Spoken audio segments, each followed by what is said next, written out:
In today's video, I'm going to show you how to automate tasks on deal stages in HubSpot using workflows.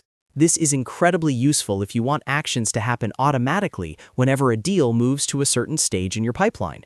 Instead of manually creating tasks, sending notifications, or updating properties, HubSpot can handle it all for you in the background. If you're working in sales operations or managing a pipeline, this will save you a lot of time and help your team stay consistent. Make sure to watch until the end so you don't miss any important settings. And if this video helps you out, don't forget to like and subscribe for more HubSpot tutorials. Let's jump right in. The first thing you need to do is go to Workflows. You can access this in two different ways. Option 1 is to click the settings gear icon in the top right corner of your HubSpot account.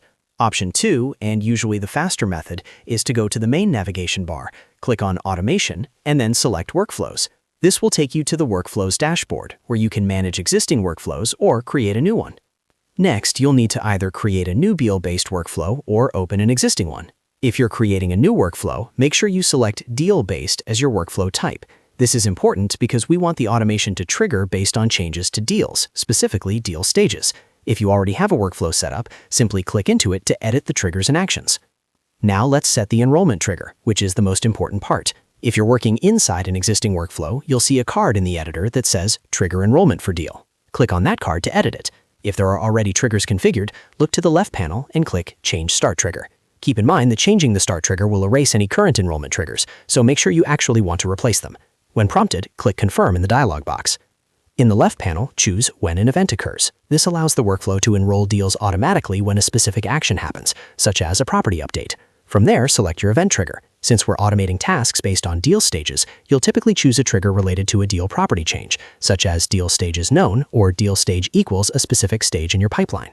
Once you've selected the main trigger, you can further refine it. Within the same trigger group, click plus Add Criteria to narrow things down. For example, you might only want this workflow to run for deals in a certain pipeline, or only when the deal moves into a specific stage like Proposal Sent or Closed Won.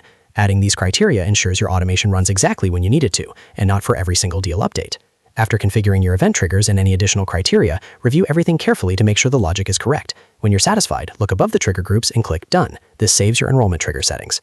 From here, you can add actions to automate tasks. For example, click the plus icon in the workflow timeline and choose Create Task. You can assign it to the deal owner, set a due date, and define the task details. Now, whenever a deal enters the selected stage, HubSpot will automatically create that task for your team. That's it. You've now automated tasks based on deal stages in HubSpot using workflows. This kind of automation keeps your sales process organized and ensures no follow-up slip through the cracks. If you found this tutorial helpful, make sure to like this video and subscribe to the channel for more step-by-step HubSpot guides. Thanks for watching, and I'll see you in the next video.